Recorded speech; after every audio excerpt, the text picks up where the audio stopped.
the most interesting designs actually happen at phase 2. I think decisions that are made at phase 2 are different to those that are made at phase 3 for many reasons. But firstly, at the end of phase 2, both decisions to advance to phase 3 or not belong to the sponsor of the product.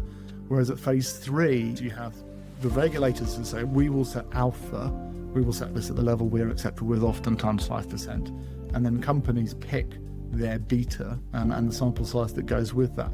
And so there's that kind of co-ownership of the decision, where that's not the case for phase 1 and phase 2. And so therefore there is a subtle difference between decision making on the outcomes of that. There is, I still think, an interest in the learn and confirm paradigm. And yes, it's important that we have confirmatory studies, and yes, we learn things from those as well.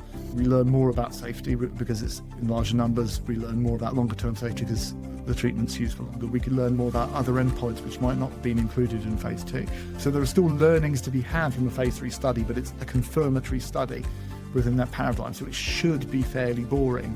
I would also say that on top of that, there are some situations, and rare and ultra-rare diseases as an example, where there might not be enough patients to allow you to be able to be boring. You actually have to say, well, I'm sorry, the kind of simple, normal clinical trial isn't going to give us the information that we need.